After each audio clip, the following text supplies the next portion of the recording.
I was married to Mike for over 31 years, and we had 2 children and lived together all those decades.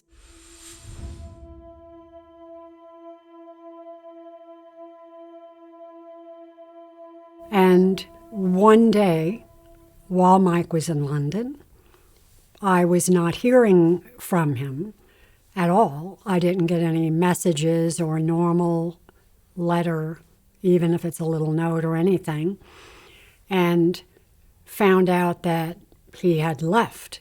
He had walked out, so we didn't hear from him, didn't know where he was. We're concerned for his safety, obviously, and nothing was heard. So some weeks later, an associate of mine, not even a close friend, saw me and informed me they got an email from Mike Rinder asking that person to tell me that he left and isn't coming back.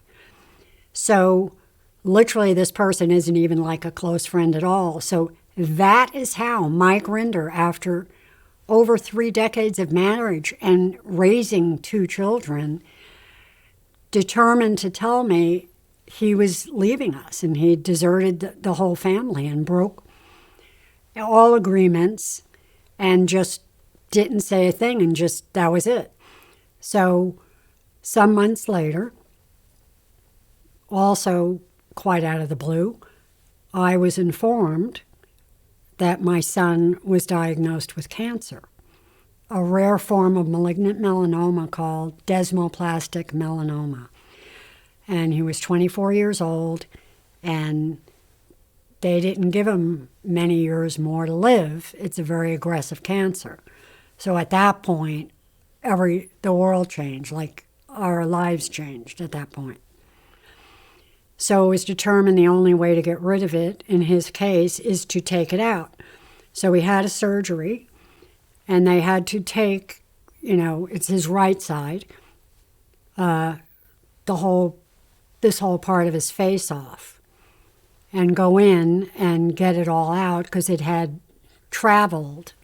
That took quite a while. It included 4 major surgeries, 4 or 5 plastic surgeries, 6 weeks of radiation treatment, 6 days a week.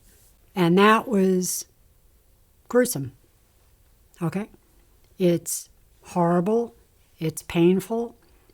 It practically knocked him off his feet, blew a, hole out of the back of his hair.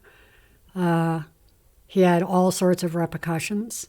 Couldn't eat, like he was sick as a dog. Horrifying. So through this entire period, 2 years, I never once heard from Mike. My kids never heard once from Mike. He never originated any communication in any form, by phone, email, anything, letter, nothing.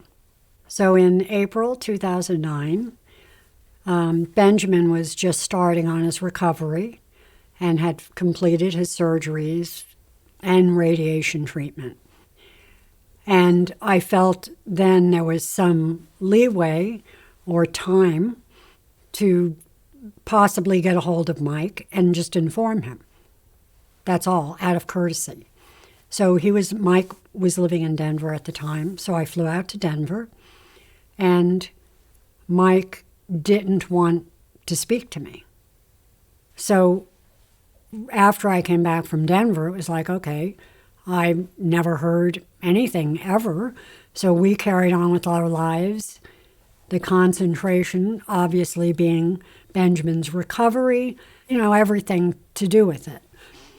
And I found out that one day Mike and 3 or 4 of his goon friends, one of whom had a video camera, showed up in front of the Fort Harrison, the building in our church where my son was doing his recovery program, and demanding all of a sudden to see his son, like as if he's the loving father, huffy, bulldog coming in, I want to see my son, like, hello, are you kidding?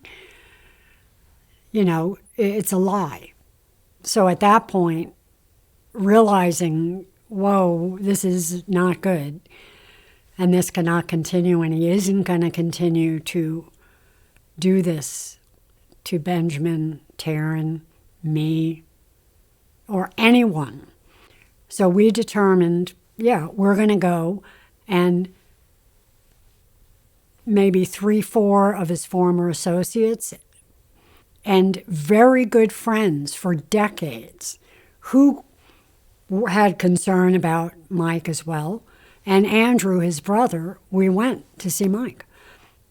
Upon seeing him for the first time, he immediately was very unfriendly and obviously did not care to see us.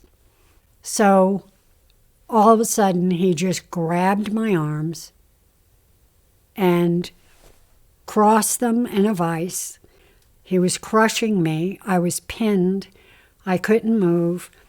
And he put his face right up to me and was screaming, "You bitch, you bitch."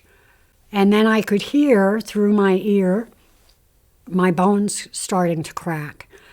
And I realized all of a sudden, oh my God, he is breaking my bones. And if I don't do something, he's going to do damage. And he just kept going, and I'm screaming at him to stop. And every time I screamed at him to stop it, because I could hear it, he did it harder. That he did like this. He went even tighter and pushed me down more.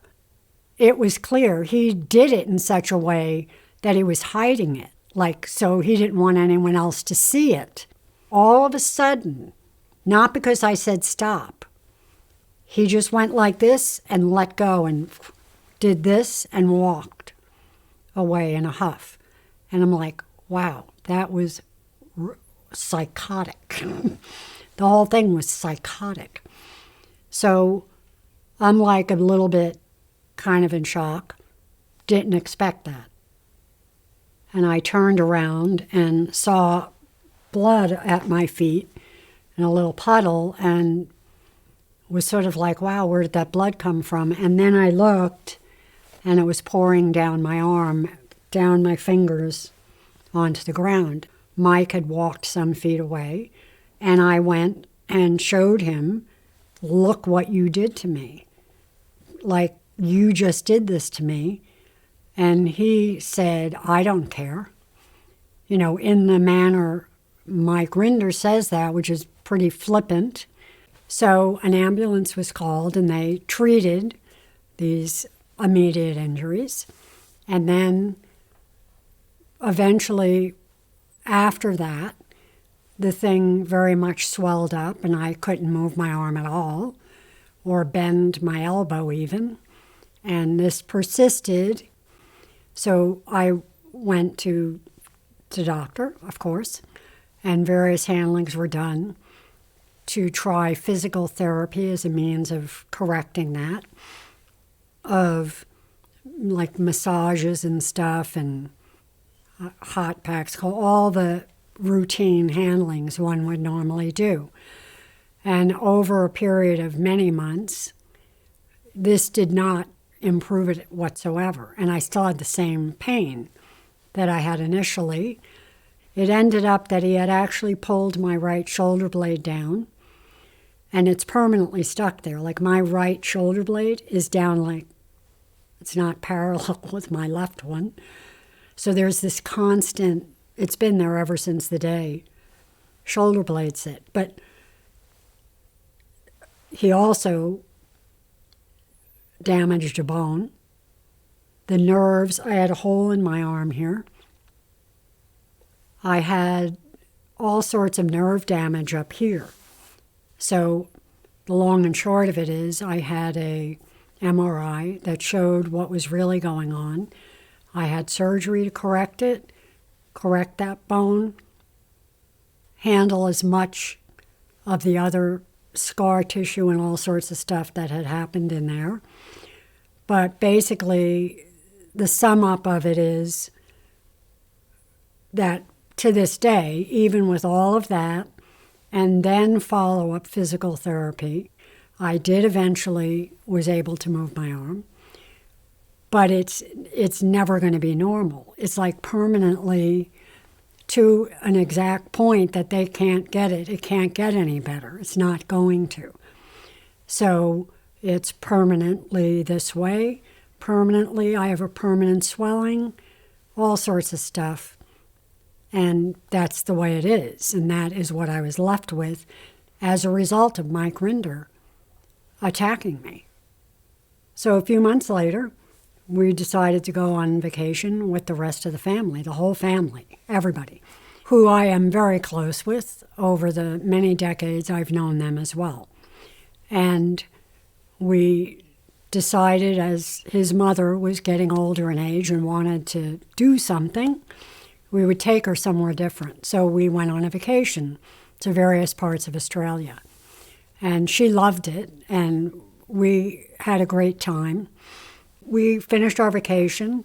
We went back to Melbourne, and Barbara went back to her place, and Andrew and his family went back to their place. And Barbara discovered upon her return that her place had been broken into, and she freaked out. She was really upset. She was just crying and afraid. She didn't want to stay there anymore. She was afraid an investigation was done by the place to discover that Mike Rinder had arrived there and bribed a really old lady with dementia and bought her flowers and chocolate and whatever to get her to let him into Barbara's apartment, and it was actually Mike. When she found that out, she was devastated. So, like that her own son, Mike Rinder, would do such a criminal act, would so violate his own mother.